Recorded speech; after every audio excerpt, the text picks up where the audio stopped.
2021년 6월 3일 목요일 새벽 예배를 하나님께 드리도록 하겠습니다. 함께 기도하시겠습니다. 자비와 은혜가 충만하신 하나님 아버지, 진실로 감사를 드립니다. 오늘 이 새벽의 시간을 구별하게 하시고 하나님께 나아와 우리의 마음의 소원을 쏟아놓으며 기도할 수 있게 인도하여 주신 것을 감사를 드립니다. 오늘도 말씀 속에서 보여주신 하나님의 뜻을 분별하며 승리하며 살기를 다짐하오니 주님께서 우리에게 은혜를 허락하여 주시옵소서. 모든 말씀 예수님의 이름으로 기도합니다. 아멘. 오늘 함께 살펴보실 하나님 말씀은 사무엘상 24장 8절에서 22절까지 말씀입니다. 사무엘상 24장 8절에서 22절까지 말씀. 그 가운데 16절에서 22절까지 제가 읽도록 하겠습니다. 다윗이 사울에게 이같이 말하기를 마침에 사울이 이르되 내 아들 다윗아 이것이 내 목소리냐 하고 소리를 높여 울며 다윗에게 이르되 나는 너를 학대하되 너는 나를 선대하니 너는 나보다 의롭도다. 내가 나 선대한 것을 오늘 나타냈나니 여호와께서 나를 내 손에 넘기셨으나 내가 나를 죽이지 아니하였도다. 사람이 그의 원수를 만나면 그를 평안히 가게 하겠느냐? 내가 오늘 내게 행한 일로 말미암아 여호와께서 내게 선으로 갚으시기를 원하노라. 보라, 나는 내가 반드시 왕이 될 것을 알고 이스라엘 나라가 내 손에 견고히 설 것을 아노니 그런즉 너는 내 후손을 끊지 아니하며 내 아버지의 집에서 내 이름을 멸하지 아니할 것을 이제 여호와의 이름으로 내게 맹세하라 하니라. 다윗이 사울에게 맹세하매 사울은 집으로 돌아가고 다윗과 그의 사람들은 요새로 올라가니라. 성도 여러분, 밀양이라는 영화가 있습니다. 아마 아시는 성도님들은 아시는 영화라고 생각합니다. 전도연이라는 영화 배우가 칸에서 여우주연상을 받게 하는 영화로 평가받고 있습니다만 성도들에게는 매우 불편한 영화라고 할 수 있습니다. 갑자기 영화에 대해 말씀드리는 이유는 이것입니다. 영화에서 회개라는 것이 무엇인가를 생각해 보도록 하는 장면이 있기 때문입니다.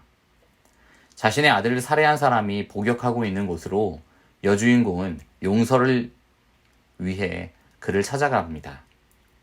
용서하기 힘든 상황이지만 용서하겠다는 큰 용기를 가지고 찾아갔지요. 그러나 그곳에서 살인자는 뜻밖의 이야기를 합니다.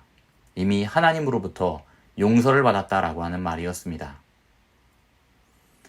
스스로 용서하지 않았는데 하나님께로부터 용서를 받았다라고 하는 그 사실을 받아들이지 못한 아들의 어머니는 폭주하게 되는데 그에 관련한 내용이 영화의 주를 이루고 있습니다. 회개가 하나님께 하는 것으로 그치지 않는다는 사실을 영화가 드러내고 있는데 당시 큰 파장을 일으킨 장면이었습니다. 성도 여러분, 사실 진정한 회개라면 하나님께 죄를 뉘우칠 뿐만 아니라 자신 때문에 아들을 잃은 어머니에게도 용서를 구해야 했지요. 그러나 영화에서는 그런 내용이 나타나지 않습니다. 성도 여러분, 오늘 성경을 살펴보면 도무지 설득되지 않고 이해되지 않으며 회개하지 않는 사람이 나타납니다. 바로 사울 왕이지요. 인간적으로 다윗에게 자신의 잘못을 뉘우치는 것처럼 하지만 그러나 그가 하나님 앞에 행하고 있는 악과 죄에 대해서는 뉘우치지 않았습니다. 제가 아까 소개드린 밀양이라는 영화에서의 회개나 오늘 성경에 나타나 있는 사울의 회개, 둘 모두 각각 다른 방향으로 온전하지 못한 회개였습니다. 다윗은 오늘 본문에서 사울에게 처절하게 말합니다. 도대체 왜 왕에게 아부하는 사람들의 말은 들으면서 하나님의 말씀은 들으려고 하지 않는지를 묻게 됩니다. 이미 사울을 죽일 기회가 다윗에게 있었지만 그것을 기회로 여기지 않고 여호와 하나님의 기름 부음 받은 그를 해하지 않았다라고 말하고 있습니다.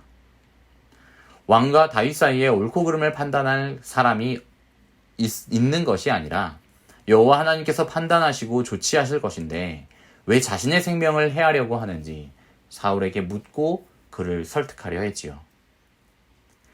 다윗은 사울 왕을 간곡하게 설득하려 했습니다.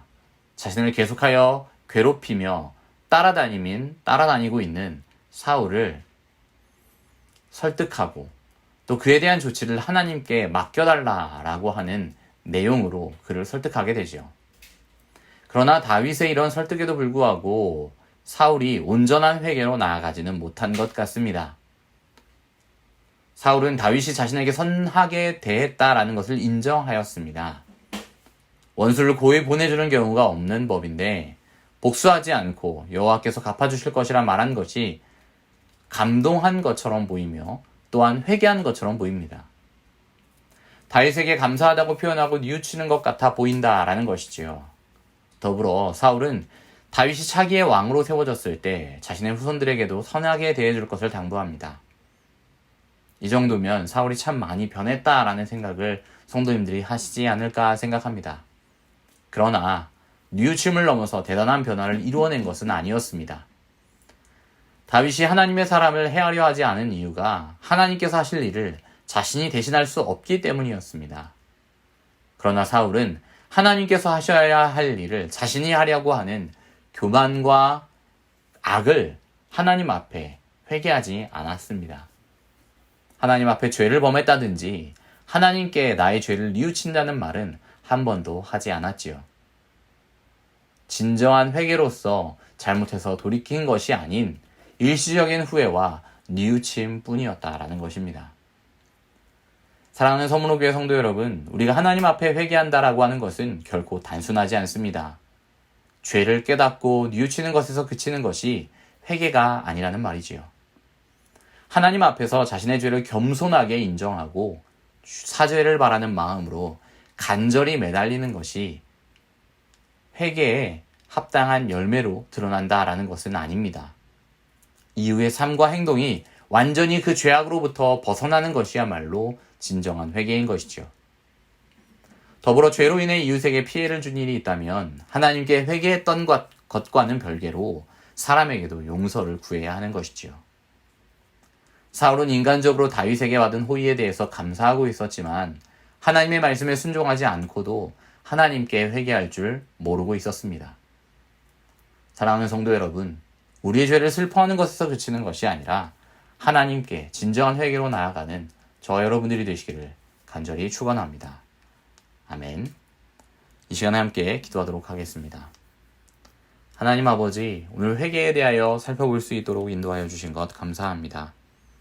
우리가 회개할 것을 생각나게 하시고 깨닫게 하시고 그 죄를 슬퍼하는 것에서 그치는 것이 아니라 하나님께서 우리에게 원하시는 진정한 회개로 나아갈 수 있도록 우리의 마음을 정결케 하시고 소성시켜 주옵소서. 하나님 아버지, 나를 감화시켜 주셔서 애통하며 회개할 마음이 될 수 있도록 인도하여 주시고 늘 성령 하나님께서 우리를 놀라운 그 사랑으로 씻어 주셔서 하나님의 일들을 이루어가는 주의 백성들이 될 수 있도록 인도하여 주옵소서. 모든 말씀 예수님의 이름으로 기도합니다. 아멘.